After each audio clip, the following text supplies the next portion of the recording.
Welcome, everybody. It's This Week in Tyranny. Thank you for joining me. I am your host, Konrad Rogoz. It's episode 112. Today is January 25th, 2025. Before I even kind of do my intro, I feel like I've been tested today. Like a lot has happened in my day. I try not to let uh, things in my personal life affect the show, but at the same time, I can't just do a hollow show. I do include what's happening in my life, oftentimes, like even as the theme of what I'm talking about. So keep that in mind. I'm not sending shots at anybody. If I'm having an attitude about something, um, it's not really me losing it over the content as much as it is just kind of, it's kind of how your day goes. So the content of what we're talking about, we're going to be talking about Donald Trump and Elon Musk. Finally, I'm going to touch on it. Everybody's talking about it, so might as well. It's really having to do with the recent events that have happened this week. Of course, we had Donald Trump's inauguration of his second presidency. A couple things have happened. The mass deportations were a storyline. Then, of course, when Project Stargate was announced, the big AI project was announced by President Trump, that was the other big storyline. So we're going to touch on that. I have my own take on these things. And maybe it's only right that things turn out the way it did for today, because I was listening to something this week that made me think of this idea, this idea that I'm going to repeat now. Oftentimes, somebody will say something and we hear it, and they'll say such a thing that makes you think, oh yeah, like I've always known that, but it just didn't become solidified. It didn't become real until you heard another person say it, right? I can absolutely relate to this. This has happened to me. I think you can as well. You knew it the whole time, but because nobody spoke it, you didn't actually hear it through your ears. You didn't realize how much you always believed that one thing. You always thought that was the case. So that's why I'm going to give a lot of my thoughts that are, I don't know, unorthodox on this topic. I'm really not trying to, have this be the most journalistic take. It is kind of a personal one. So I think that there's value in that, right? Because there's going to be somebody out there that has thought similar, and I'll try to break the ice on that. But before I even get into the analysis of the recent events, please try to remove yourself from the dynamic of good versus bad thinking. Good versus bad, it works in nature. It works like between two people when they have like a close relationship, when they trust each other. That's our natural instinct that tells us, like when a child is in trouble, we have the good versus bad instinct. We know what's good, we know what's bad. It works in those circumstances. But on a mass level, societal level, in the modern day, good versus bad does not work the way we think like this, because the lies and the illusions have gotten so advanced and complex that the things that we think are good are not actually good. Our heart is telling us one thing, but what that actually means on a level of like voting or supporting some type of mass action, you're not doing what you think you're doing. It's because the lies have gotten so complex, and the people behind the lies and the illusions, those are the people who benefit from society being under illusion. They don't think in terms of good and bad. They think in terms of cause and effect. The people that run shit, they're gonna look at what's going to happen, and they're gonna decide for themselves whether that works for them or not. Okay, these are the people who are outside of the illusions and are putting the illusions into effect. But us, we're just regular people. We can't help but come out here and get in front of a microphone and say, or talk to someone and say, hey, what's going on right now? This is bad, what's happening, right? And then the people who like Trump are going to say, no, this is good right now. He's a good guy. Don't you see? He's a good guy. Look at all this and that he says. And then also, I'm not here to then jump in and say those two people are idiots and tell you that it's all bad. Everything is controlled, everything is a lie. Because I see a lot of that going on as well. And I don't agree with all of that. So that's kind of my intro, and let's begin, okay? It's well known, kind of made big news, the initiative to start the mass removals of people, of the mass removals, of the mass migrations of people, the immigrants here in the U.S. cities. Of course, there was a big deal about that we're going to have mass deportations. Mostly for effect, I think, right? Like a couple of things this does. It creates uncertainty and chaos. It creates friction, which increases the potential for change. Like, for these agendas to get accomplished, it helps to have more friction, to kind of shake things up after things have gotten stale under the Biden presidency. Like, thinking long term. See, I'm not thinking in terms of good and bad and who's the bad guy, who's the good guy. It's not about that. Now, the extent, the actual impact of the deportations, how many people are going to get deported, who knows? Like, who knows how many of them are actually getting removed, have gotten removed so far? I don't know. But personally, my feeling tells me it's going to be much ado about nothing. It's a PR thing. It's just like presidential pardons. You have a president win the election and they start pardoning this person, that person, that person. It's just to garner public support, right? It's just to get public support. Same thing now with this immigration thing. It's like a football game. You talk to the coaches before a big game, before the championship game, and they always say the same thing. There's, we got to start fast. We got to have a fast start. We need to have a good series, execute. We need to have a fast start and really go at them, punch them in the mouth. That's what the coach always says, and that's all this is. And that's all any presidency is. A presidency is not like a shift at work where you want to get there early, you want to hit the ground running because you have this kind of a job to do, so you want to get it done. That's what we think presidents want to do, but it's really much more like a performance. It's like a performance, like theater, like on stage. And your goal is not to get the job done quickly. It's like you want the audience to stay until the end. Whatever you need to do to keep them in the seats and just keep them watching. Doesn't matter what they do. Just they paid for the ticket. That you got to keep them there. So you're going to give them a lot early on to get them hooked and to get them stay for the duration. It's like clickbait, right? That's what it is. And that's what I see here with the mass deportations. I think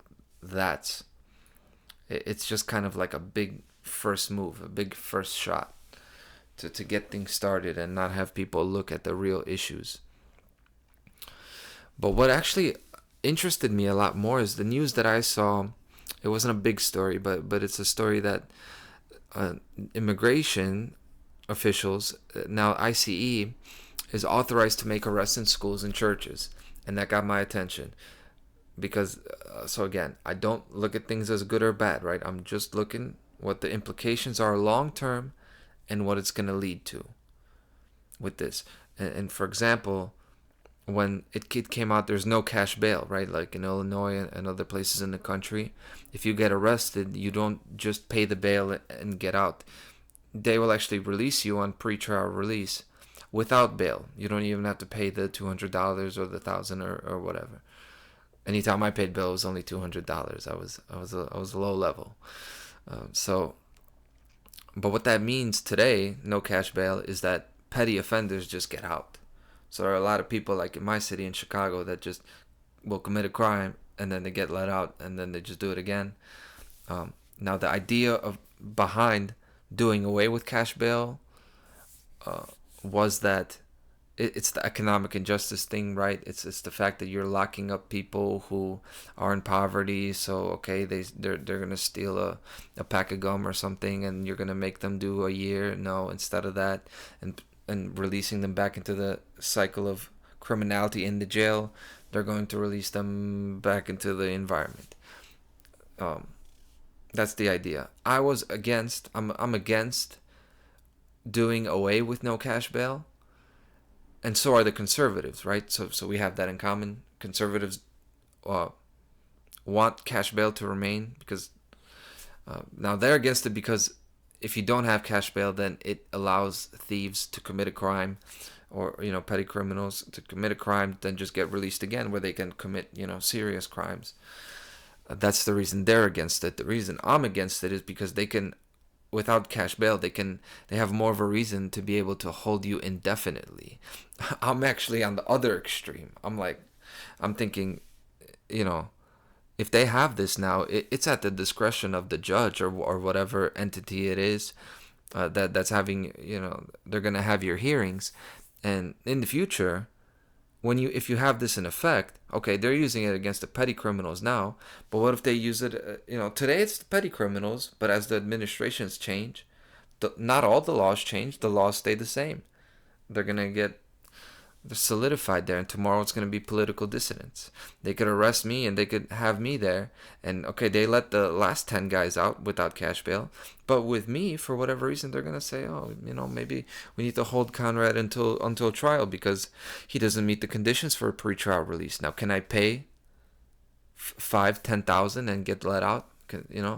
No, because no more cash bail. So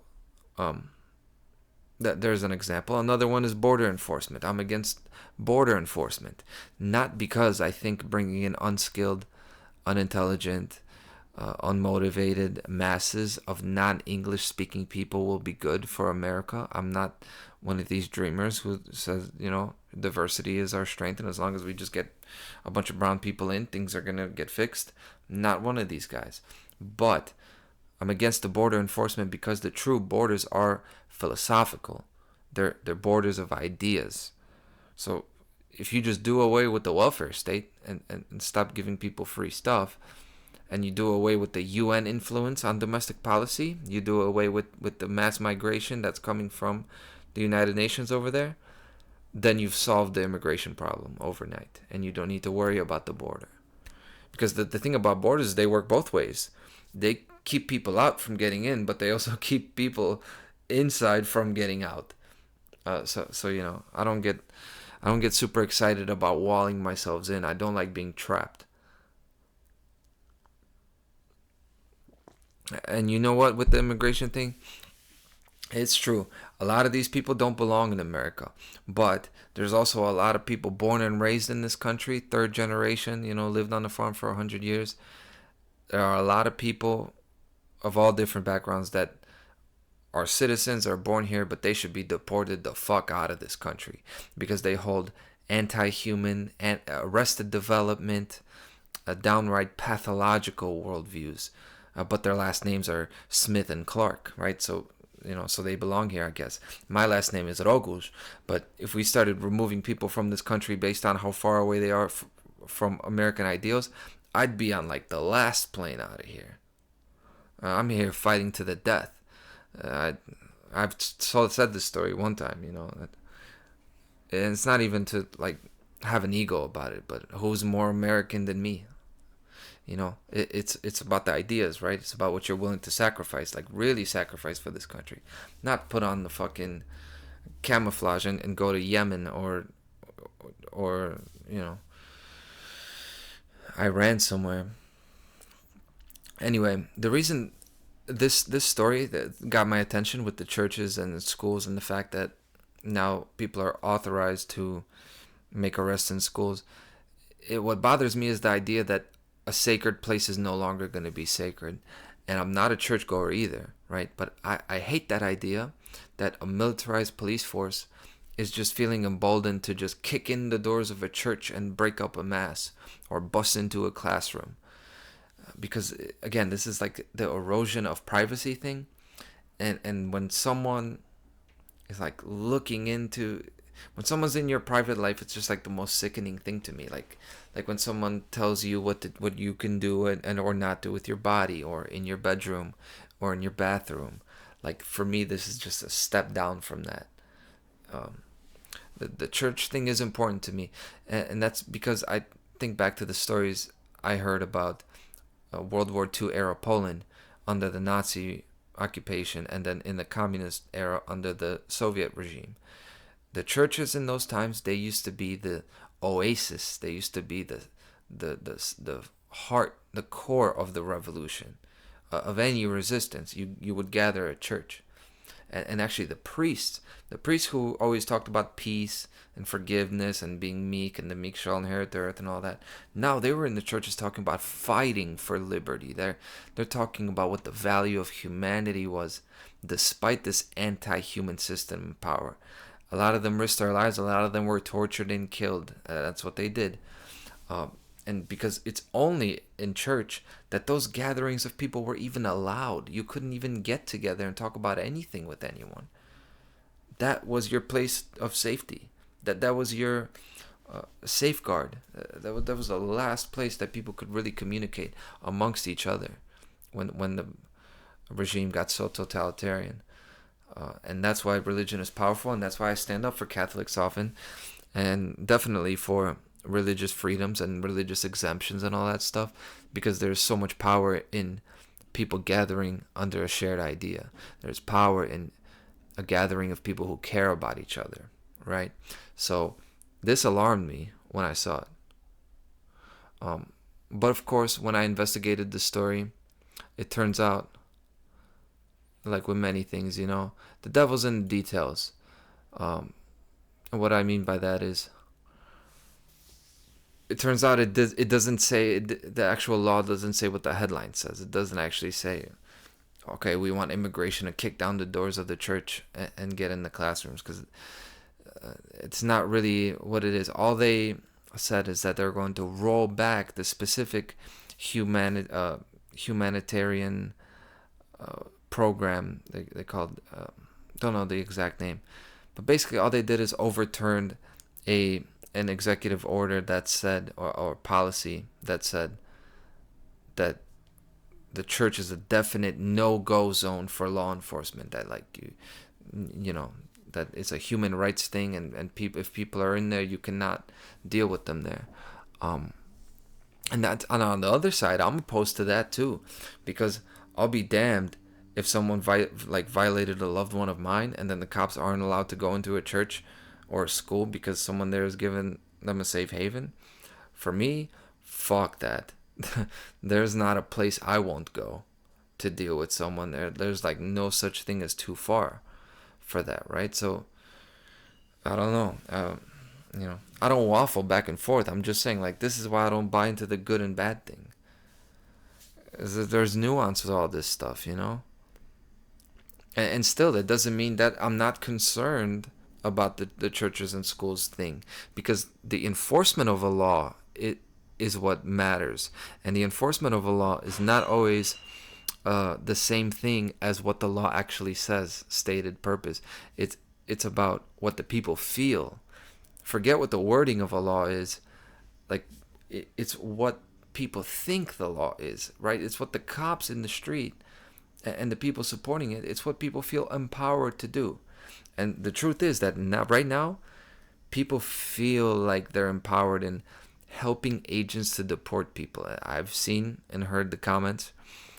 It's like, how can I help round them up? I've heard from illegal immigrants, if I knew where to call to report someone, I would do it right now. I've heard that. Where do I call to report someone? And as much as I want to slap someone in the face for being so stupid that only a few years after COVID lockdowns and government tyranny and all this stuff, they are so ready once again to be on the same side as government. And more so, under the same president that announced the lockdowns and presided over all the lockdowns. That guy. And you're on his team now. As much as that irritates me, again, other side now, let's be honest. What is motivating these people? What is motivating these people that want to kick the immigrants out? Are they motivated by racism?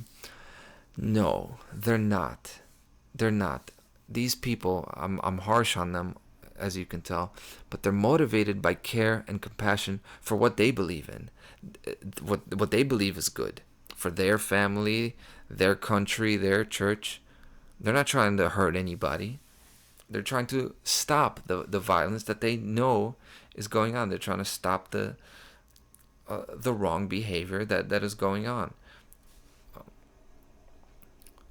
Now, the people who believe in or open borders, again, other side, are they motivated by the opposite of good? Are they motivated? Do they want to flood society with migrants to bring them down and destroy the the financial power of the American people? No, they don't know about that. They're motivated by the values that they think are good, which is care and compassion for all. And these people end up fighting. They both kind of want the same thing. They both want a sensible thing. The whole problem is, they're thinking in terms of good and bad. But what it is almost no one understands the nature of evil. No one knows what this thing is. We all talk about it. We all talk about the ruling class, but like a lot of people think that it's just being rich. Like being rich makes you greedy, and then you're an asshole. You're just a materialist. Like that's not the evil we're up against. Evil people don't think in terms of good and bad. First of all, people can understand evil acts. Like there's plenty of true crime stuff out there. People understand, like Jeffrey Dahmer and Ted Bundy and stuff.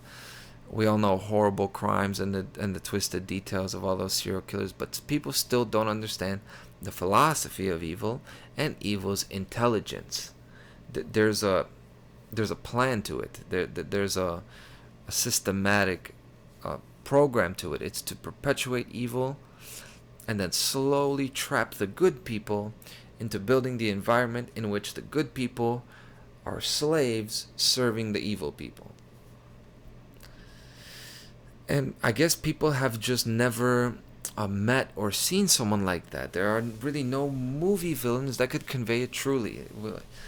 Movie villains are not like that. They're little joke versions of it.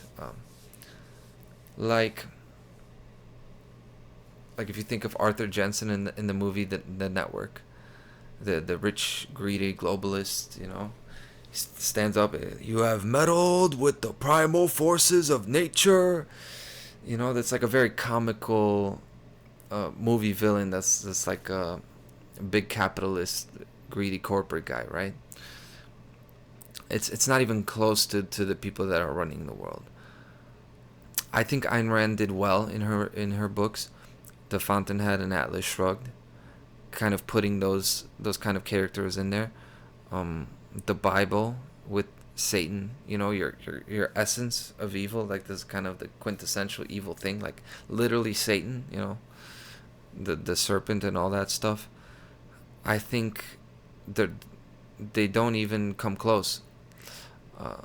I really think the closest we get to an actual like character that we can look at that is kind of like these are the kind of people, it's Ellsworth Toohey in the novel The Fountainhead by Ayn Rand. I think that's as close as I've seen. But even those villains are like cool in some way, right? They're like villains.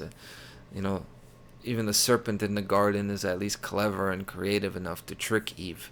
But the real world nature of evil to me is just so much worse. And it's not even correct to characterize it as human. It's like an anti-human abyss. And Rand did say this in her books. It's like this abyss consuming and absorbing the world into mediocrity until everything is the same and there's nothing left. It's like worse than this kind of a super genius supervillain. It's just absorption of mediocrity into itself.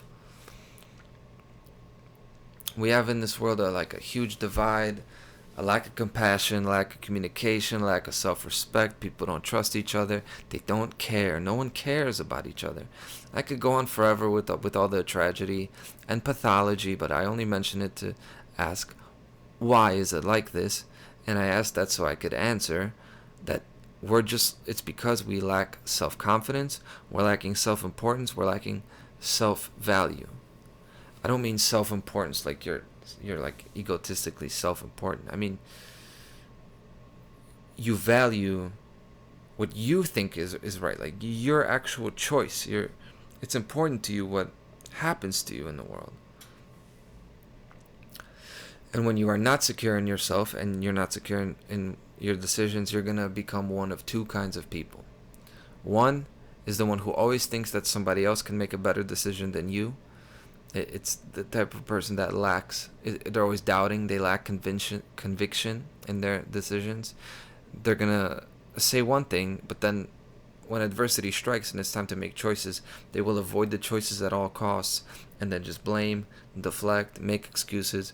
And these are the type of people that gravitate towards groups and collectives, because in a group and a collective you can hide. You can hide from responsibility and just pass it down to the next person. This is the reason. This is what a corporation is. A corporation is like you limit liability, so one person cannot be held liable for what is done. So the liability is shared and they can kind of lose themselves in a crowd. That's what most people do in the world, and it's because they're not secure, right? The second type of person who lacks the self, they are different. They somehow set themselves apart from the crowd. Like maybe it's from birth, maybe it's by upbringing, but what their lack of self-direction manifests as is like a drive to control others and then have others work for them or otherwise exploit them. But they still lack that intrinsic independence, their actual uniqueness. Their independence comes strictly from like an external material observational study. They're like, okay, we want to set ourselves apart. How can I make sure that I'm above these people? So they find themselves creating ways to make others do their bidding. But it's not by creating new ideas or systems. It's not by actually earning it. It's by repeating the observed exploitation of the weakness of other people. They're just repeating the processes. And that second type of person is who we've got running the world. The first kind of person is a slave. The second is what you would call a slave master. And they're both evil. Right? Talking about evil. And how people don't know what it is. I know what it is. I've been around evil. Evil is the opposite of creativity. Creativity is an ability to exercise potential, is to bring forward infinite possibilities for either success or failure. Evil is the draining of that potential and then limiting the possibility to a single outcome. So it's a stasis. It's actually a non-polarity. It's a completely non-polar state where there's no possibility for success and failure. By the way, this is why I don't gravitate to a lot of Eastern philosophy, right? Because people talk about polarity like it's bad. Polarization, of course, that what we have, here in the United States modern day, the way everybody's separated is bad. But polarity is not bad. Polarity is everything beautiful in the world, as long as it's cohesively part of a whole and in a non-separation dynamic. Not to get off track, good is easily definable. Like, what is good as opposed to evil? It's just a direction. It's a direction towards creativity, trending towards more individuation. Love is the same thing. It's just the direction toward creating more life, creating the conditions for a higher, wider range of experience. The slave and the slave master are on the other side of that spectrum. They're both evil because they both lead a lifestyle that's going to lead to their mutual destruction. A slave and a slave master are not opposites. One cannot exist without the other. And they're on the other end of that spectrum. And it's not to victim blame, it's just to make it clear that that's what you're involved in if you're either one of these. And this is why I point the finger at myself. I'm pointing the finger at us, not at these guys over there. Don't worry about the slave masters over there, because if you didn't think like a slave, that they would have no power. I say I've been around evil. What am I saying? I haven't been in any satanic occult meetings, but I've been in addiction. Addicted to a whole lot of things. Addiction desensitizes you to the world. You start out getting like a shot of dopamine or serotonin, whatever it is.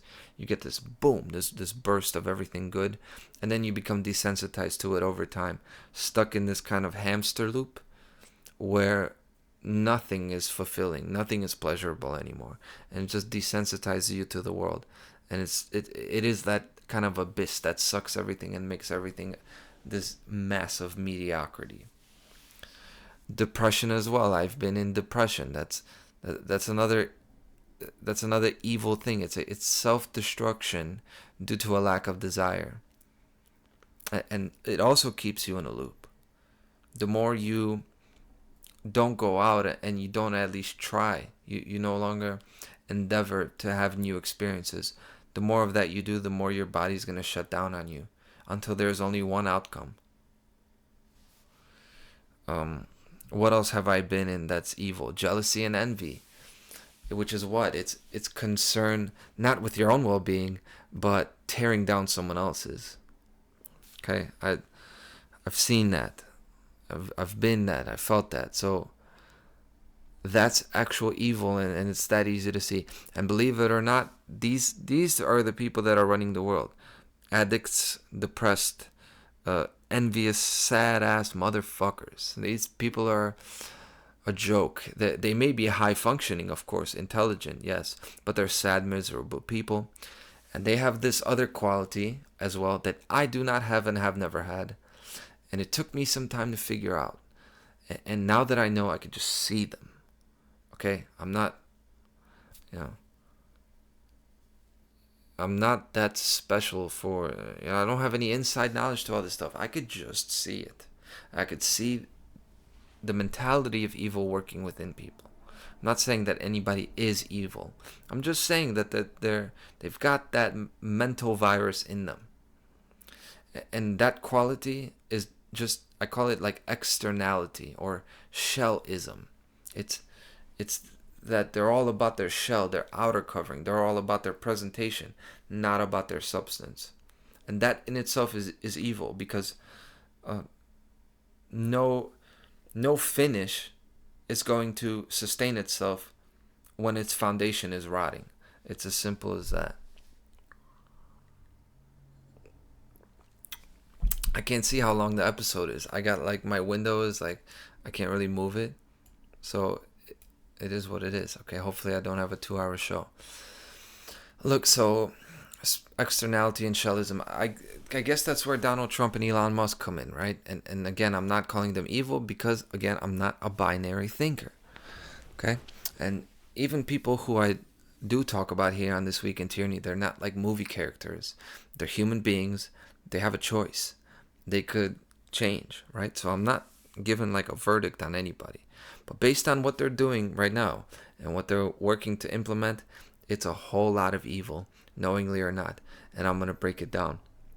By the way, I'm going to give a shout out to Corey Endrelot, because this week I saw his video called, I believe, word for word, Trump supporters have the greatest potential for evil, I believe is the title. And I watched this video. Of course, I like that, it's like an incendiary title.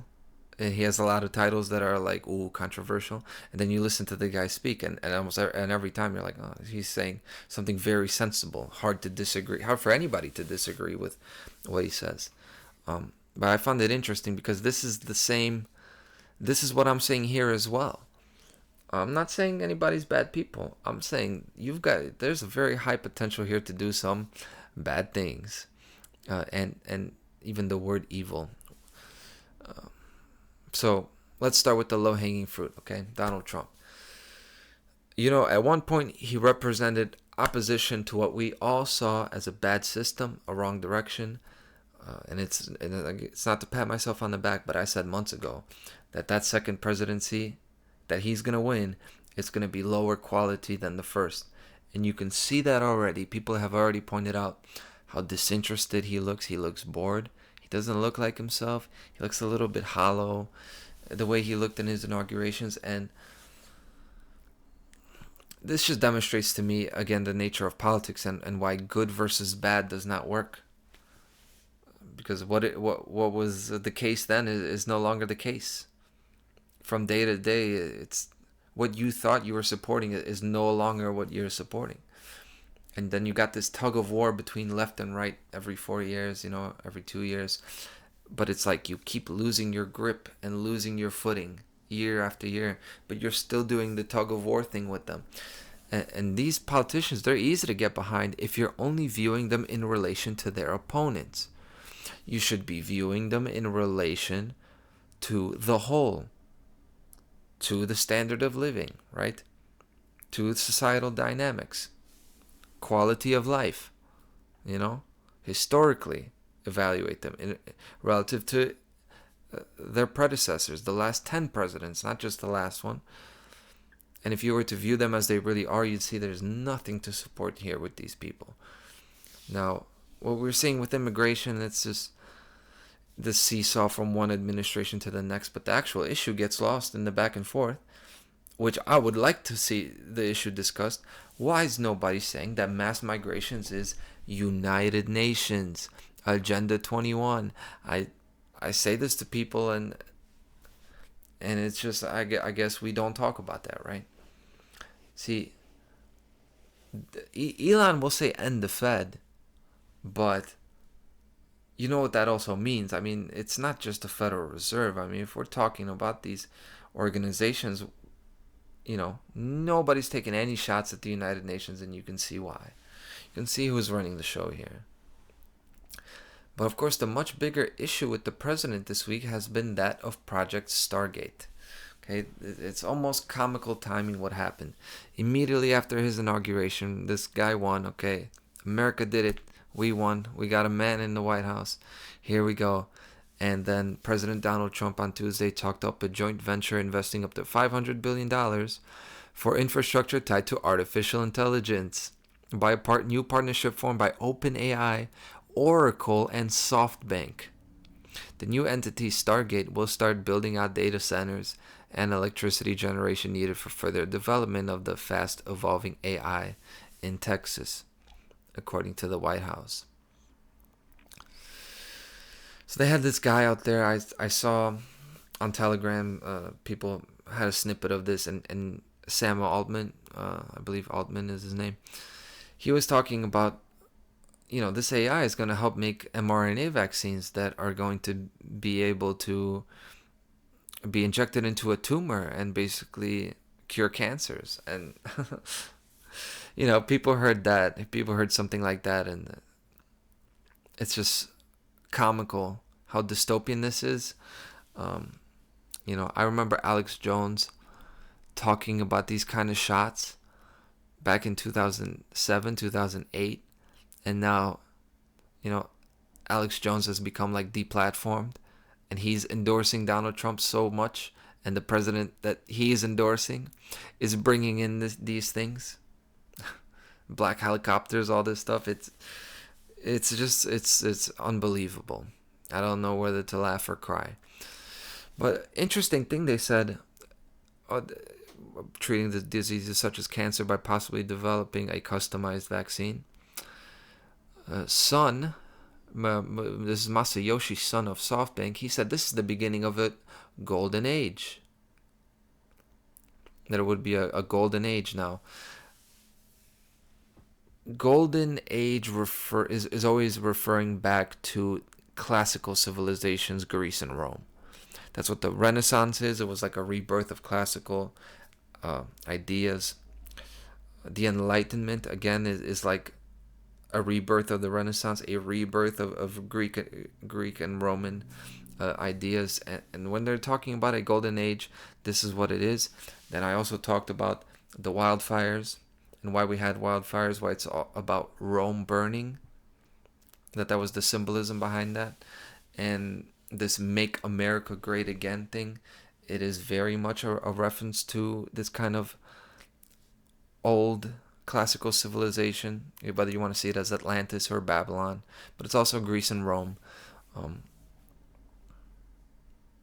It's also Egypt, right? Then you can look at all the architecture and all the zodiacs and the Egyptian zodiacs in Washington, D.C. I thought Golden Age was telling. Also, I saw another quote in this that said, the White House has put an emphasis on making it easier to build out new electricity generation in anticipation of AI's expansion, knowing that the United States is in a competitive race against China, and to develop a technology increasingly being adopted by businesses. I said this in an episode a couple of weeks ago about industrial policy. That's what we're seeing now. It's just thanks to this guy winning the presidency now. Now there's actually a way for people to support this partnership of big industry with government. A very socialist thing, but it's a Cold War type of thing. It's like, oh my God, look at the Chinese Communist Party. We need to get things going and all systems go over here because we need to make sure that we can compete with them. So I guess that makes it okay to have artificial intelligence play a big role in our society, because we don't need to be our own society. No, we need to worry about this backward society and having to compete with them. So it's very telling for me. This is just ticks all the boxes, you know. You could see this stuff coming. Trump supporter Elon Musk, worth more than $400 billion. He was an early investor in OpenAI, but has since challenged its move to for-profit status and has started his own AI company, XAI. Musk has started his own company, XAI. He's also in charge of the Department of Government Efficiency, right? Created formally on Monday by Donald Trump with the goal of reducing government spending. So let's get into Elon now. And before we do, let me just say how I see Donald Trump. He's been playing a role for a while now, and sometimes actors get stuck playing a role and they actually become the role. Like this has happened with a lot of entertainers, and you see these people, he'll always be stuck playing this role, where you can go back and listen to him speak 15 years ago. He didn't sound like this. A lot of things he says, he's on the right track, but all of it is going to be at a very surface level. But what it's all about, really, it's just about the symbol of a strong America, the enthusiasm, the nationalism, the patriotism, which is just going to pull the wagon. It's just going to pull it just a bit farther for America to be a spearhead for certain aspects of this global socialist, high-tech United Nations mixed agenda, and these aspects that they couldn't have done under Joe Biden, right, or another person. The industrial policy, renewed support for special use of military and police power. People wouldn't have gone for that kind of executive power, or they did go for it, and now it's time to flip it. It's time to just mix it up. Also support for biometrics and surveillance, but it's going to be behind the idea that we need to separate the Americans from the illegal immigrants. You're going to see that. I'm very interested to see if the real ID gets implemented under Donald Trump. I'm very interested to see how that goes. That will be quite the ordeal. But that's just some of the things, right? And I see that people were surprised by Trump and Stargate. I've also seen the pathetic excuses that people have made. It's like, I guess he just has to agree with some of the things they say. You know, he has to compromise with this system. Or I've seen what is more pathetic. It's that it's all part of his plan to expose all of it, right? But for me, like, this is all too much time spent talking about a very simple man. He says what is popular to his constituency. Okay, it's, again, not good versus bad. It's just for you, know what you're up against. But this is not your friend or your enemy. It just is what it is. Now, Elon Musk, he interests me. He's interesting. He's become quite a rock star, right? He's the co-founder of PayPal, of course, founder of Tesla, of SpaceX. He has bought Twitter, right? X.com. So like the biggest messaging app in in the world. He of course, Neuralink is his project. He has the Neuralink project, which is about, how else do you say this, chipping the brain, connecting the brain to a central computer. That's what it is. He also has the Boring Company, uh, his mining and drilling. Really, that I don't know much about that, so I won't expound on that. But already mentioned, he's also in the government. He heads the Department of Government Efficiency, which is of course DOGE, which is of course DOGE is a meme. Like, I remember when the DOGE thing started. It's like, I don't think people remember that. It was just this hilarious dog, and it just means dog, right? So you've got a government agency whose name comes from just being a dog, and the misspelling of that name, and it became the whole Doge thing, and it became a cryptocurrency. And now, of course, you've actually got him performing a function, whether it's symbolic or not. Of course, that Department of Government Efficiency is not officially a federal agency, because that would have to go through Congress. But whatever, it's not really the point. This is all about just symbolism, So let's start with that, right? Doge is about limiting all the unnecessary government agencies, all this, stuff that I agree with, of course. And it's sure, this is all good. Like Javier Milei, he was elected in Argentina, then he cut the government agencies in half. He said afuera, afuera. He got rid of all of these people who were doing nothing, and that's all well and good. Let me take it slow. So I saw a tweet that's first Vivek Ramaswamy tweeted him. He said most government projects should come with a clear expiry date. That's why we should set one for Doge, July 4th, 2026. So he just tweeted about that in the spirit of what Elon Musk believes, which is that government should run like corporations. They shouldn't have these laws that last forever, and there should be periodic reviews. And then there should be a committee that is constantly reviewing to see if regulations are still necessary, if they should be gotten rid of. It's something that really makes sense, especially in the business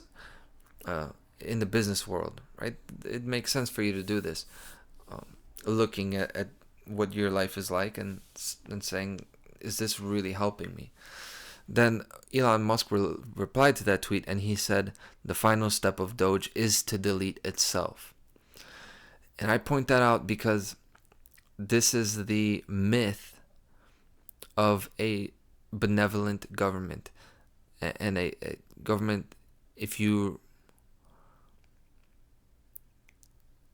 really believe in it, people believe that it's supposed to fix society, and then in its final step it will remove itself. It's really this idea of a necessary evil that is removing evil. So as its final action, it would remove itself, and then you would have your utopian society. And that's what this is. It's a utopian thinking. And I'm just throwing that in there to show you that, to kind of lay out the dots so I could connect them and show you that Elon Musk is technocracy. This guy is the United Nations agenda, but just in a different way. Efficient government. So this is all about Department of Government Efficiency. I ask, is it good to have an efficient government? And good for who? Because it's not good for us. An efficient government is one that is going to remove its citizens efficiently. That's what it's all about. I saw an interview with him. He was talking at the Cato Institute, right? So he was talking to libertarians, people I like. And he was talking about these regulations, that he believes in removing regulations, that there should be committees that review these laws and procedures and then get rid of them if they don't serve their purpose no longer. So, in other words, he wants to run society the way you run a corporation. and that's technocracy. That's technocracy, which it's not that it's bad, but by constantly reviewing something to test its efficiency, you're removing the opportunity for anybody to deal with adversity. This is why people are worried about not being able to compete with AI, because if you just constantly take who's the best, measure the best, take the best, and you're constantly reviewing performance. This is like, again, in football, this is like those teams that fire their coaches after 1 year, and they suck year after year. They keep getting new people out. You're getting people based on their recent performance, and it's like the "what have you done for me lately" type of thing. But what have you done for me lately? It doesn't work in real life when you're dealing with people. What works is evaluating what is your body of work and what is your concept. Like, is there an actual principle behind what you're doing? Or do you stick to your principles?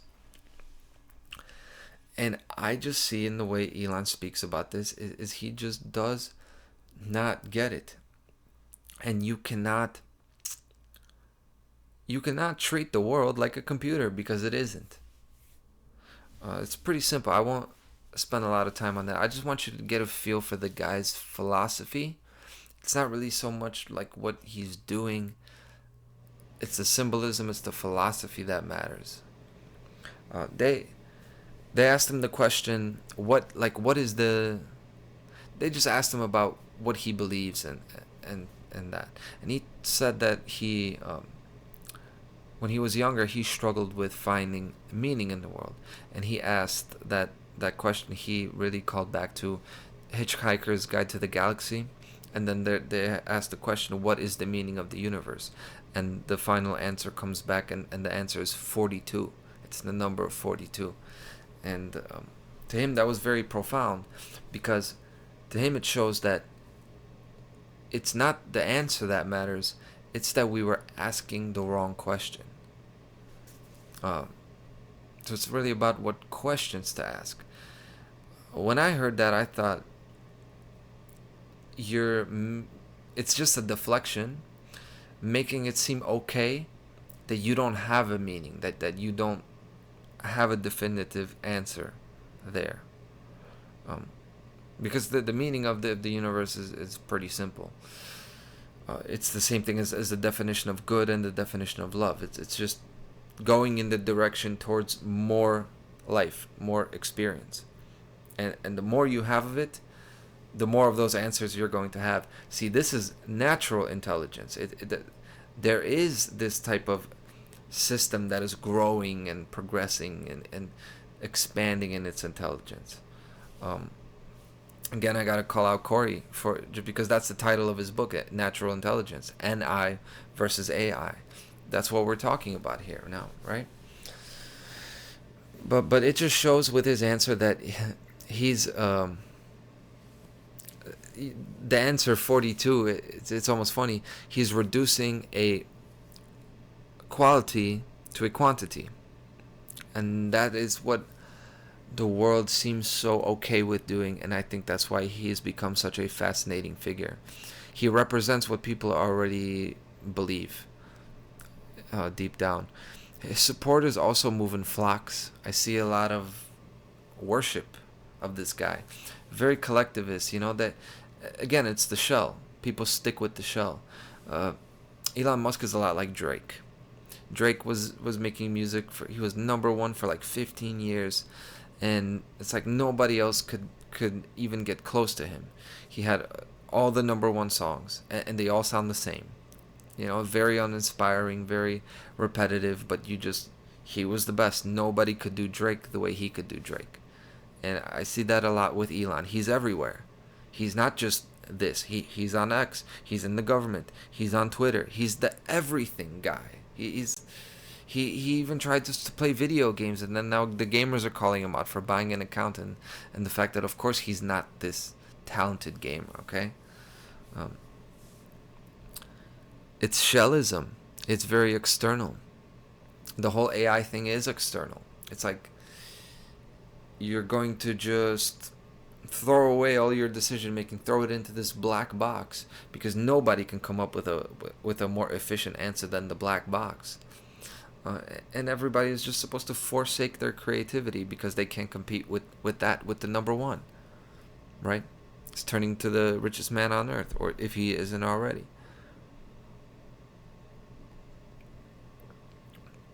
And all that power, all that influence, it's all external. He's like an all-absorbing. This is what Drake was with the music as well. He's like all-absorbing. So it's not that now it comes from within and there's this like endless fountain of new things and creativity.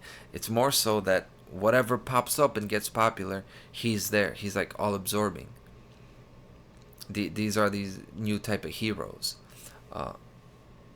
It's like they're very expansionist. They're dominating. And he's also very populist, right? Like this guy, he's not different than everybody. He like speaks the language. He knows about the memes. He knows about the games. You know, it's like whatever the kids are gonna start doing, he's gonna be in there.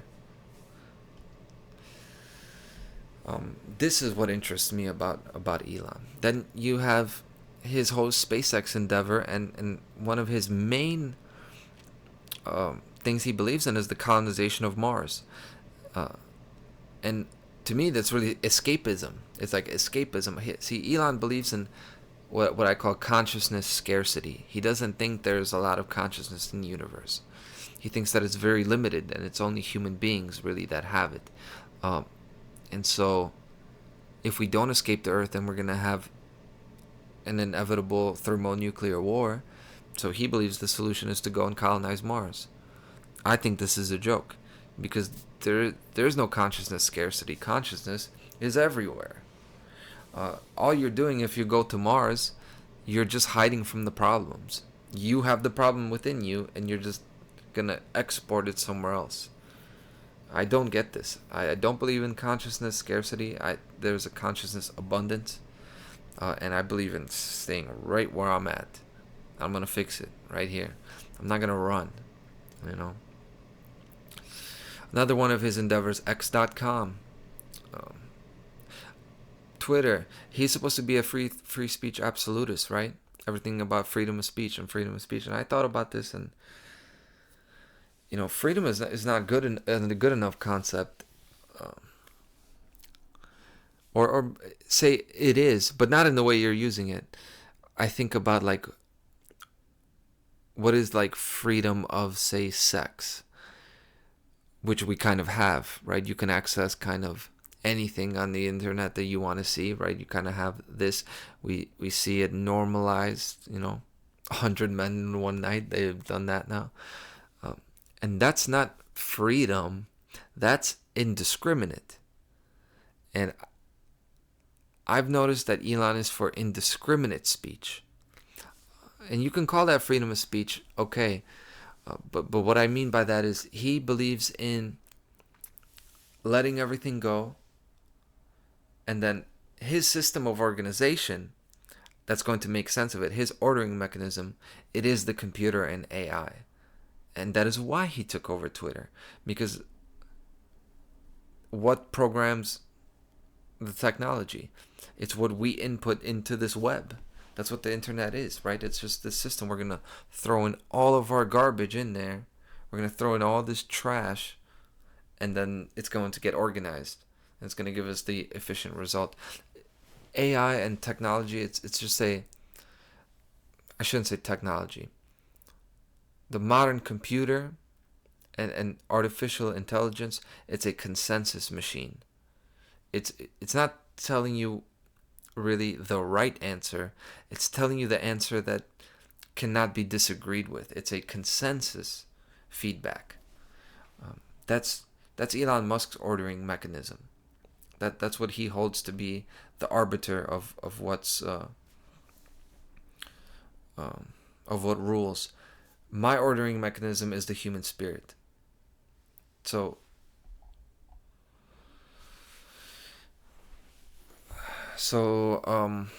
yeah, free speech.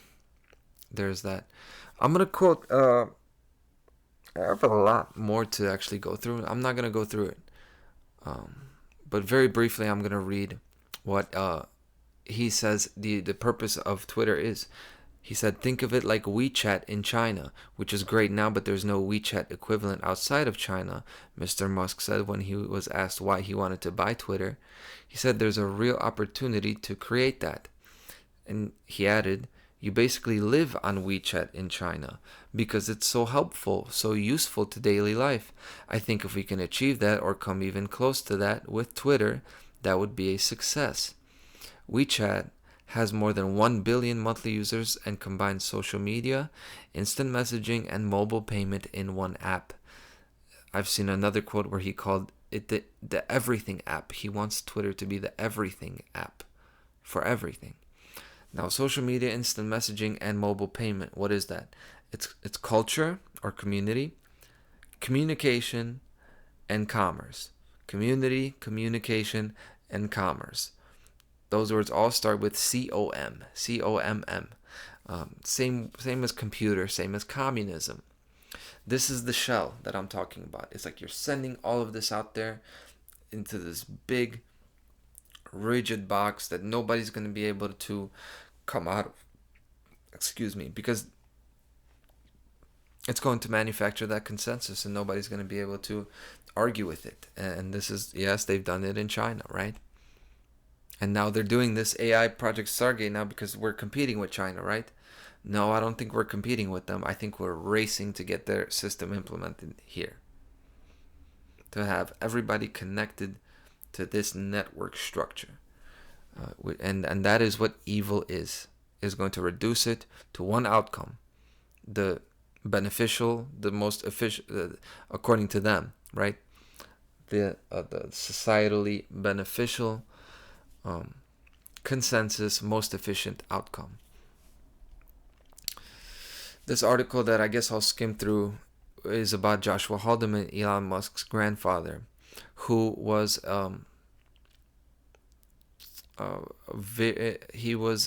had a intimate involvement in the technocracy movement, the actual technocracy movement in the 1900s. This article is interesting. I'll link it, then I won't read the whole thing. But it talks about how these people added X's to their names. Like Musk's grandfather, he didn't use his first name, last name. His number was 10450-1, and they tended to add X's to their names. And it's funny that this, according to this article, they had like special salutes. I don't know if they were like this, but they were special salutes. Also, that the group gave off the tone of an incipient fascist movement. Of course, they were fascist. That's kind of what technocracy is. It's this idea of we're going to build they don't say master race, but that's what we're talking about now. He was also involved in the Social Credit Party. Some interesting ideas about Zionism and that I won't get into here. Now, Elon Musk has named his three of his many children. What is this? X-A-E-A-X-12 Musk. Like, that's the name. Or X for short is the name of a person. His child. Then Exadark Sidereal Musk. And then is their child Technomachinus. Technomachinus is his name. You know? And then this article says, although it isn't clear whether the name of these children had anything to do with the strange number-filled nicknames technocrats identified themselves with. But I wanted to pull on that string. I was like, did they really add X's to their names, though? I'm going to need some proof of that. So I found on the Social Security Administration government website, ssa.gov, this is called the Historical Background and Development of Social Security. And one of these programs is technocracy. And you can't make it up. It's like the government talking about technocracy as being one of the predecessors of Social Security, which is interesting. I'm going to... They had a lot about production for use as opposed to the capitalist system, but they were also not communist. What it really means is technocracy is like communism, but for the elite, for the elite. Traditional communism is like for a dumb, unread populace, but this is communism for the educated, and it's got different terms: land use, permissive use, Internet of Things. You'll own nothing and be happy. That's there. That's that. They rejected all forms of names and borders. That's what technocracy is, right? This is Elon Musk now. It's like, yeah, he's gonna be for free speech. Sure, they were all from free speech. They're against all kinds of boundaries, all kinds of traditions, church, family, whatever, doesn't matter. Your name doesn't matter. You could just be a number, right? This is what it is. They were also against borders because they also didn't agree with that, because they don't even see it that way. They're not thinking in terms of good or bad. They're just thinking left brain. They're just thinking results, quantities, cause and effect. Like, it doesn't matter what these states are. We're going to control the resources there. And then I found that a speaker at one California rally was introduced only as 1X1809X56. And there you go. Of course, what does the X mean? X means is the center. It's the crossroads. Okay? It's also the letter 24. There's 24 hours in the day. But what the X is really all about is X marks the spot. It's when all things come together. This is the problem. Everything is being absorbed into this one mass. This is what Musk has been about his whole life. And you can see it come through. He just can't help but try to be it. He tries to be that guy. He tries to be like a real... He has to play the role of that rock star, that real man, but he just doesn't have it inside of him. No matter how much money he gets, no matter how many companies he starts. And this is why you see him jump onto the latest trends. It's just like Drake in the music sense. But I'm going to end with something that I agree with. Oh, before I do that, according to the government website, Social Security Agency, oddly enough, alone among this collection of radical movements of the 1930s, the technocracy movement survives, if not thrives, into the present day. Yes, indeed. Now, let's give some credit to Elon. I really liked... He spoke out against the modern environmentalist movement, and I love what he said. And his quote is, everything, he says, like everything in history, it's just a fight between expansionist and extinctionist philosophies. And he said that the modern day environmentalism is extinctionist. He disagrees with them seeing humans as this plague on the earth that needs to be removed. It's interesting because if you've listened to what I've said over the past hour or so, I've been kind of saying that that's what Musk is guilty of. That Musk has an extinctionist outlook on humanity, and he does. Sadly, Trump and Musk are painful extinctionists, although they may not even know it. Like, I don't really know what it is like to be inside of a man like that, because that's the thing. I don't have shell-ism.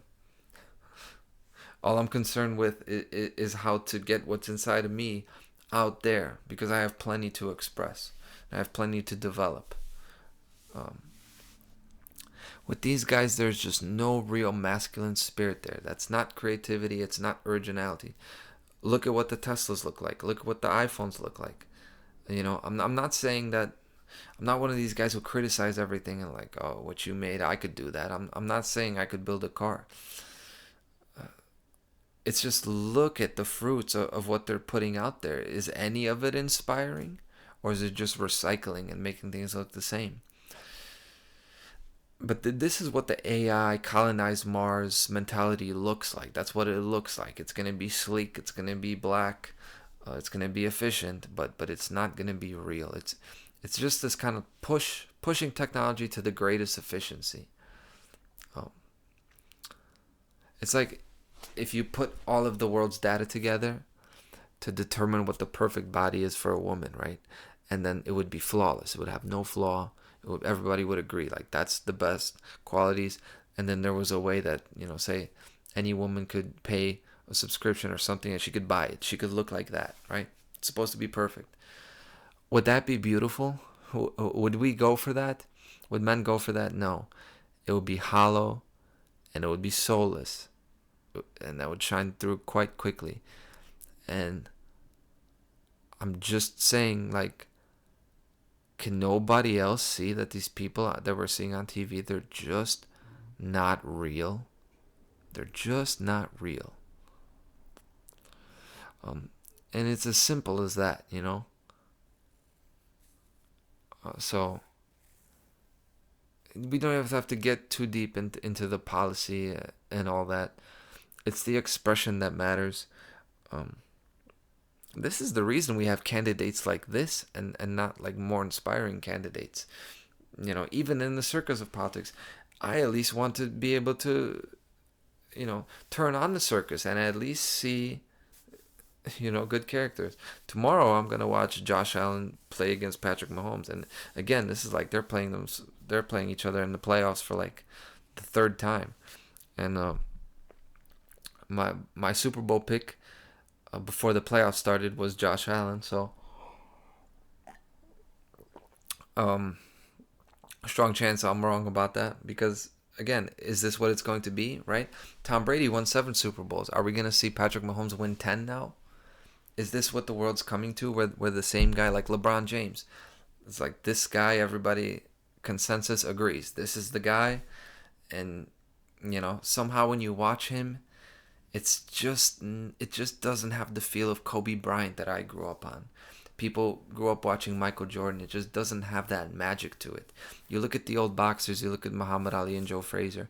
It's not just a nostalgia bias. You can just look and see that life used to be more inspiring. And now we got these absolute shells. It's just shell-ism. And I'm out here for what's real. Thank you very much. And I'll see you next week on This Week in Tyranny.